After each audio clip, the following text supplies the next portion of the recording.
Good morning. Today I have decided to take three stories from the classical myths. One is the story of Narcissus and Echo or Echo. The second story is that of Daedalus and Icarus, and the third story is that of Oedipus. If we come to the story of Narcissus and Echo, I'm sure you have heard the name of Narcissus. You have heard the term narcissistic, and I'm sure you know that Narcissus is also a flower.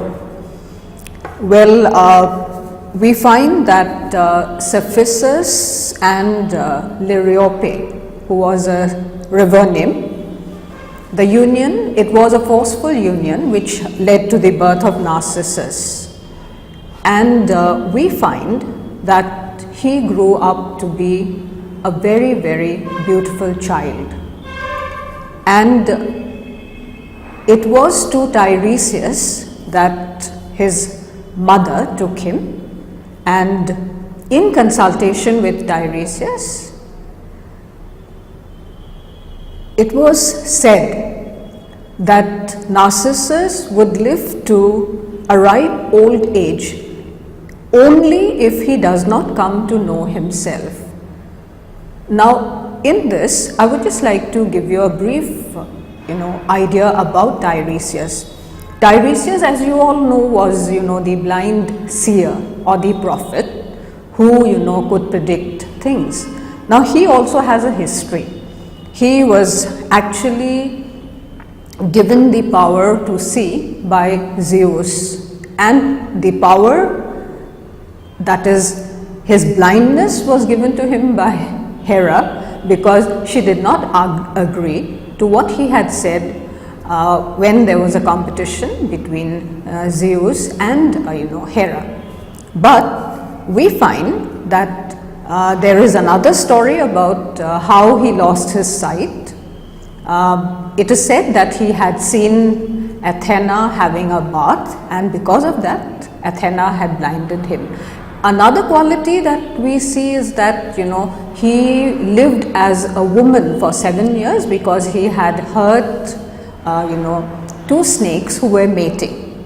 And it was because of this that he was blinded, but then when he came back to that same place and saw the same two snakes mating, he was granted his power of vision, or the sight to prophesize, or the power to prophesize. But anyway, coming back to Narcissus and Echo, as I said, he grew up to be a very handsome boy, but the only problem with him was that he was someone who was so proud of himself. He had a lot of people who admired him, whether it was the males, whether it was the females, but he was so full of self-love that he discarded everyone and did not, follow or, return their admiration or their admiring glances. We find that when he was 16 years old, he went for deer hunting, and we find that it was there that he was separated from, the main group. At this, we have the entrance of Echo. Now, coming back to the history of Echo, she was someone who, was very, very talkative and would literally repeat after everyone whatever they said. Now, it is said that she was actually punished by Juno, because whenever Jupiter lay with the nymphs, Juno would come to see where he was, and Echo would be the one who would, talk with her so that the nymphs could flee. Now, Juno became aware of that, and so what she did was she cursed her and she curtailed the power of her tongue. Now, as I said, that Narcissus had come to the forest and was separated, during the hunt, and we find that he had wandered away, and of course, Echo saw him and fell in love with him. But the problem with her was that she could not, say whatever she wanted, because she could only say the last words. So whatever he said, she would repeat, only the last words. And so we find that Narcissus was actually unable to, answer whatever was being said. Now we find that Echo at one point came out and, tried to embrace Narcissus. But of course, Narcissus was not interested. And then we find that, poor Echo was so saddened by this that she crept away into the forest, and slowly we find that, she faded away. Now, there is also a story that one of, the male admirers of, Narcissus had also cursed him, saying that, since Narcissus was not one who, as I had already mentioned, that he was so, proud of himself and so full of pride, in his handsomeness or in his beauty. He, the male admirer I was talking about, scorned his love, and, he also said that Narcissus would not be able to gain his loved one. And we find that Nemesis heard him, and she said that, his prayer would be granted. So we find that Narcissus now, wandered through the forest, and it so happened that, he saw himself in a stream, and the moment he saw himself in the stream, he fell in love with himself. And so we find that, the prophecy that had been made by Tiresias, that he would live to a ripe old age only if he does not come to know himself, came to the fore. So we find that he wandered around the forest, looked at himself, tried to reach into the water, but of course, the ripples disturbed the whole scene. And then we find that when this happened, he slowly, faded away, and then ultimately we find that, till the end, Echo was with him, and even repeated his last words, alas. And then of course we find that Narcissus vanished. And of course there is also a story about how when his corpse was taken, it was not found, but in its place a beautiful white flower with a yellow center was found. And so whenever we think of Narcissus, we automatically know of the flower that is related to him. And so this is the story of poor Narcissus and Echo. I would next like to talk to you about the story of Daedalus and Icarus. I'm sure you may have heard the story of Icarus. Maybe you studied it while you were in school, about the man who made wings and flew. Anyway, coming back to Daedalus, I have to go to the story of Minos too, who was the king of Crete. He happened to be a very proud and selfish king, and he decided that he would build a temple to Poseidon. So he prayed to him to send him a bull for sacrifice. Poseidon sent a very beautiful white bull, but what Minos did was that instead of sacrificing the white bull that was sent to him, he replaced it with another bull and sacrificed that.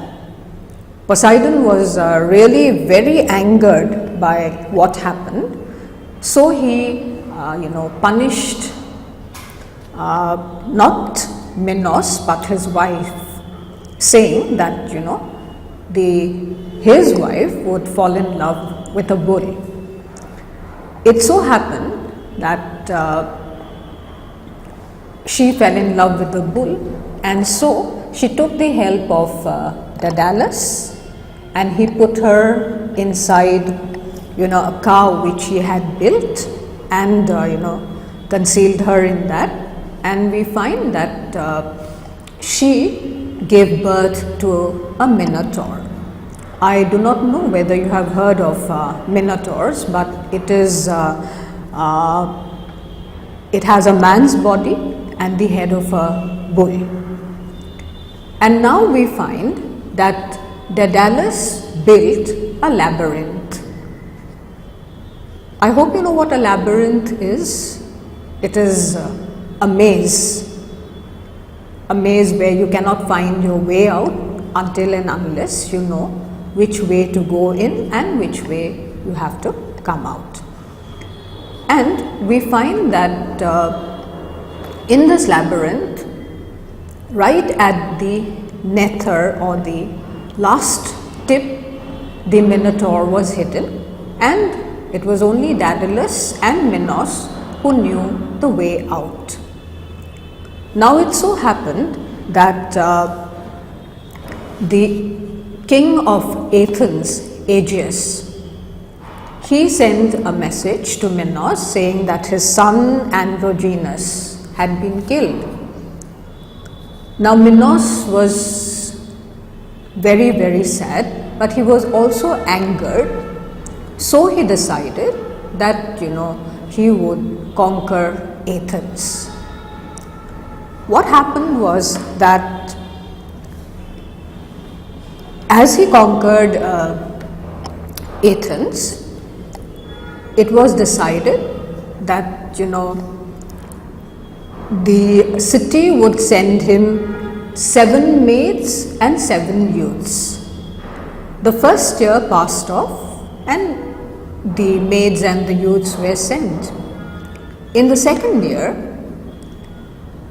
the maids and youths were sent again as a tribute, and we find that Theseus was sent in this second group. In the second year, the tribute was sent again, and 7 maids and 7 youths arrived. In this batch, we find that Theseus was sent.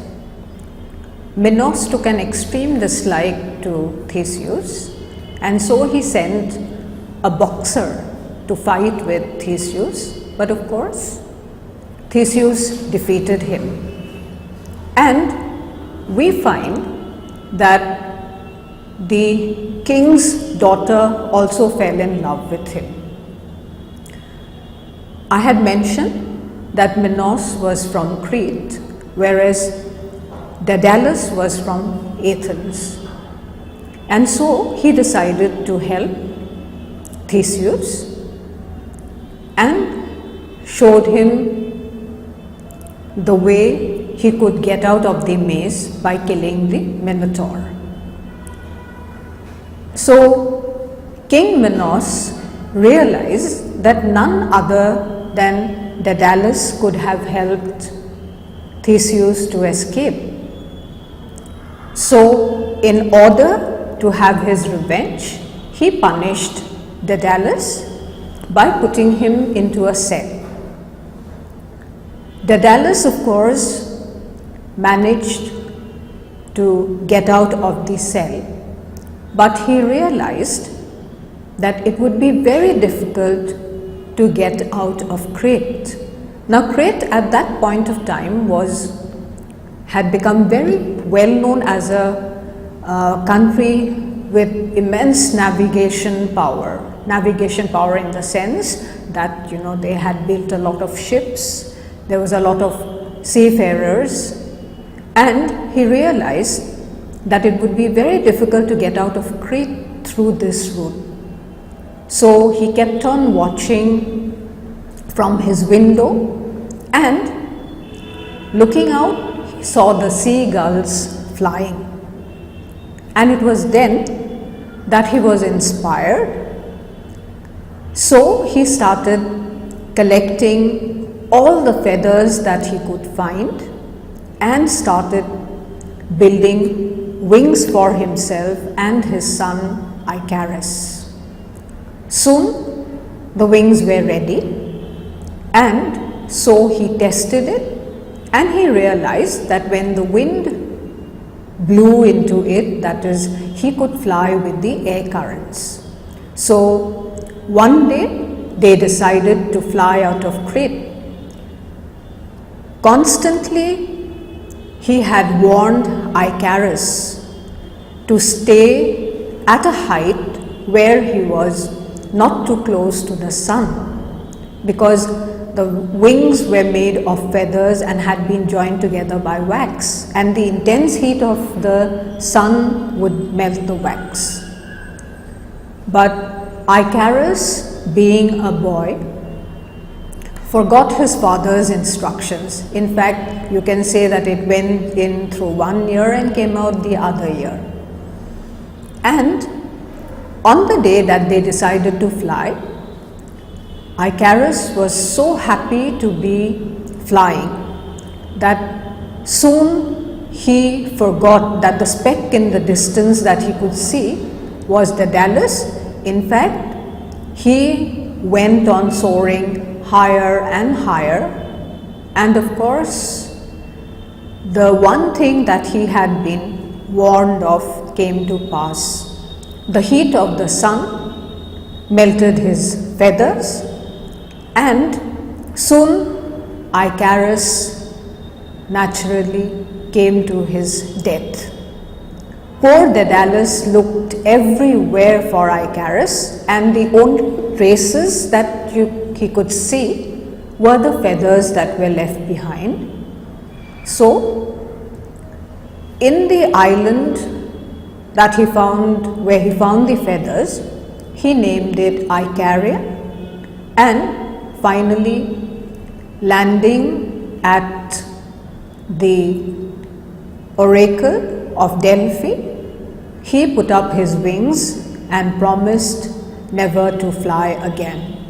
And so this is the story of Icarus and Daedalus.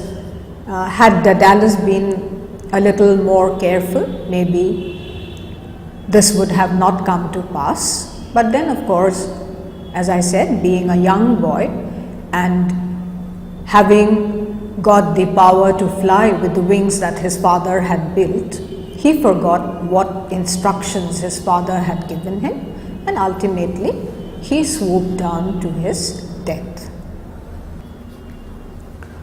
The next story that I would like to tell you about is that of Oedipus. Many of you may have heard of the play Oedipus Rex, which was written by Sophocles.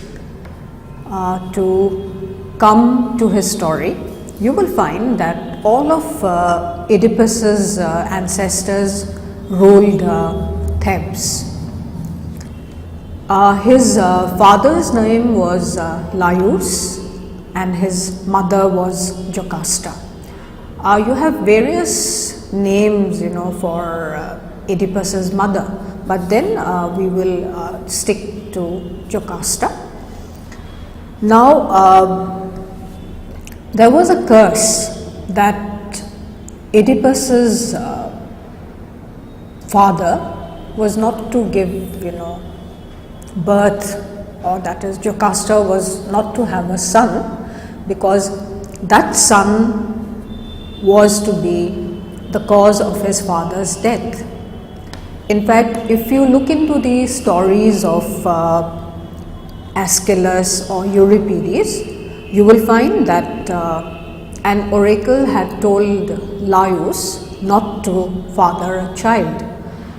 But then we find that Laius did not, listen to what had been told to him, and ultimately gave, Jocasta gave birth to the child, that was Oedipus. And we find that after his birth, he was exposed so that, nature would take its course, and ultimately he would die in that exposure. And we find that his ankles were tied up, and it is from his swollen ankles that he got the name Oedipus. Now there are actually two stories. One story is that he was thrown into the sea, and he was found by the wife of King Polybus, who took him in and brought him up. And of course we have the second story where he was exposed on Mount Cithaeron, and the Corinthian shepherds looked after him, and finally he was taken to King Polybus. But whatever it is, we find that in Sophocles' play, Laius ordered a servant to expose the child, and he was given to the shepherd. And we find that Oedipus grew up with the shepherds, and the story goes that he went in search of the horses that had been stolen. And we find that when he came looking for the horses, he somehow reached Thebes. And another story goes that one of the Corinthians said that he was a foundling. He was so shocked to know that he was a foundling that he left Thebes. So we have the two stories, one that he left in search of the horses, and the other that he left because he was hurt to hear that he was a foundling. And he also was told that he would be the cause of his father's death.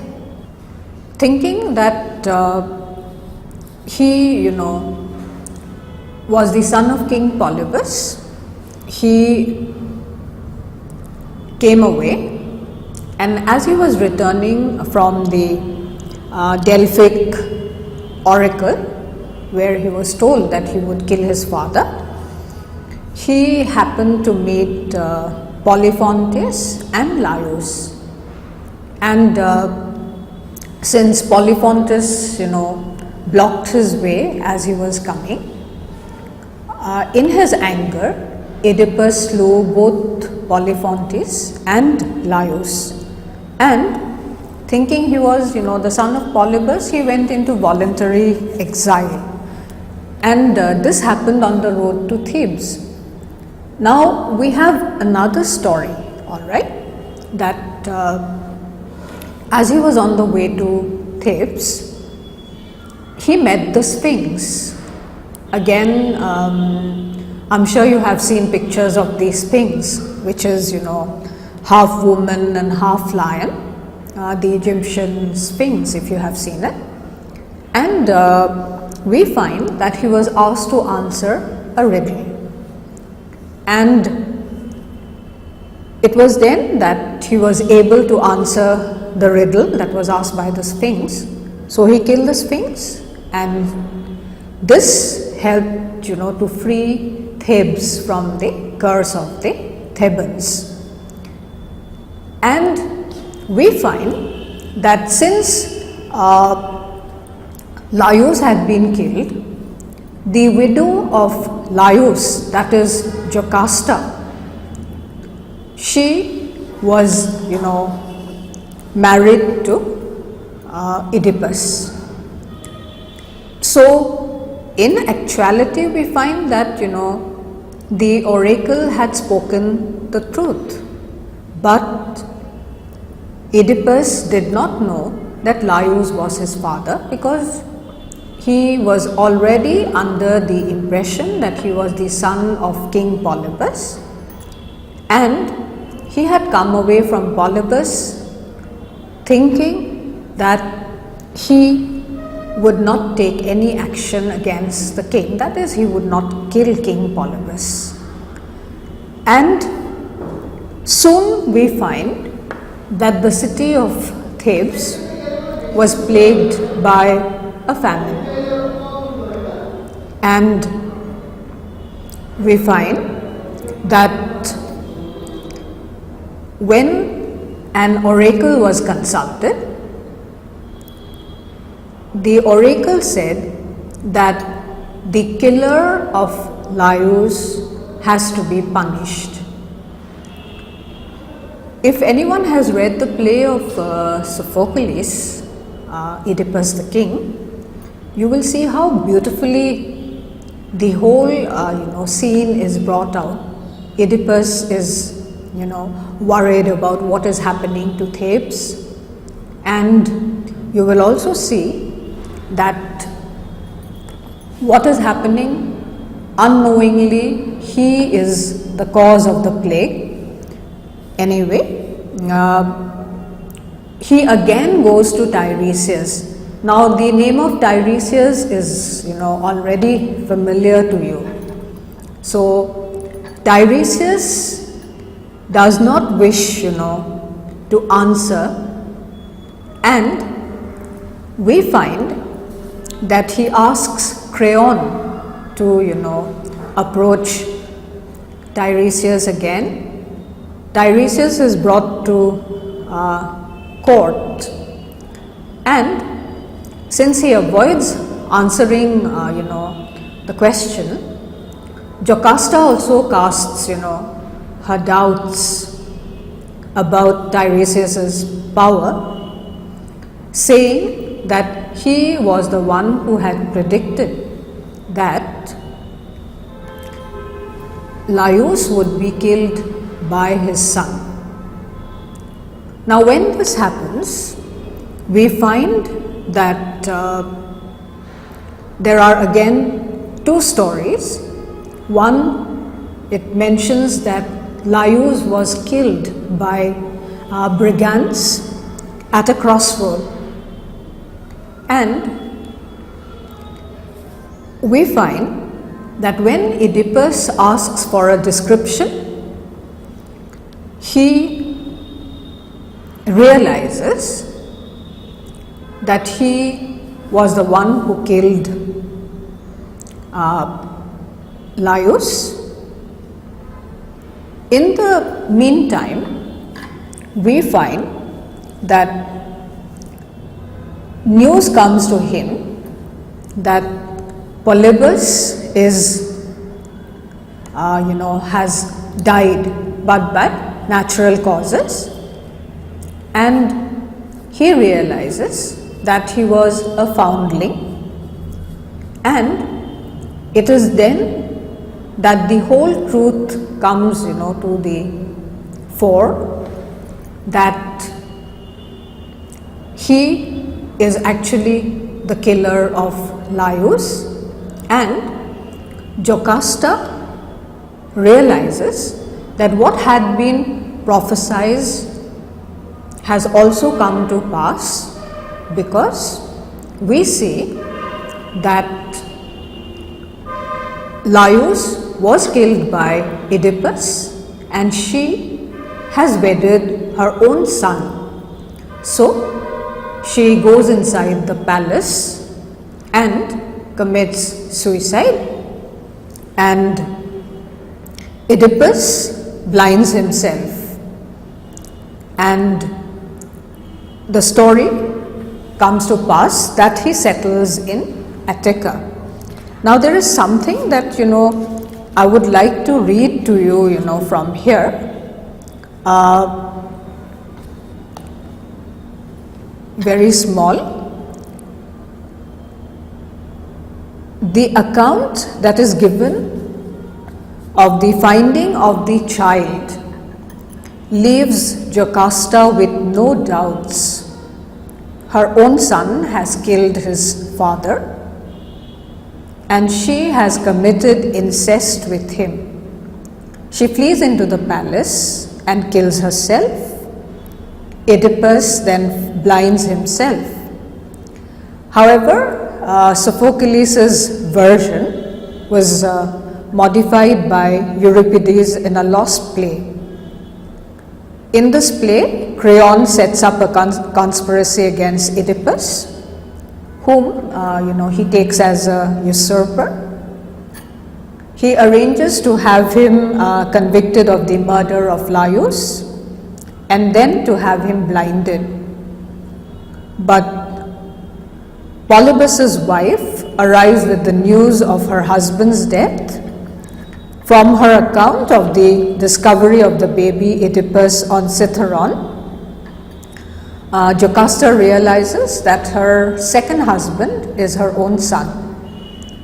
As in the preceding version, she commits suicide, and in the epic version of the Oedipus legend, Oedipus stays on the throne and dies in the course of a war against Erginus and minions. But again, in the work of the tragedians, we find that Oedipus is banished from the city, and of course is accompanied by his daughter Antigone, as his two sons have refused to intervene in his favor, and they in turn are cursed by Oedipus. And finally we find that Oedipus comes to settle in the village of Colonus in Attica, where he finally dies. An oracle had declared that the land which contains the tomb of Oedipus will be blessed by the gods. And so Creon and Polynices had separately tried to persuade Oedipus to go back to Thebes. But then King Oedipus, since he was so hospitably received by King Theseus, decided that his ashes should stay in Attica. Thus we see how the oracle came to pass, and how the story of Oedipus tells us how he kills his own father, lies with his mother, and then finally has to kill himself when he discovers the truth. So there are a number of versions of the story, but then the last version that I gave you of the tragedians, where we find that Sophocles leaves with Antigone and settles down in Attica, where he finally dies, and his ashes stay there, and it is supposed to be good for the land which contains the ashes.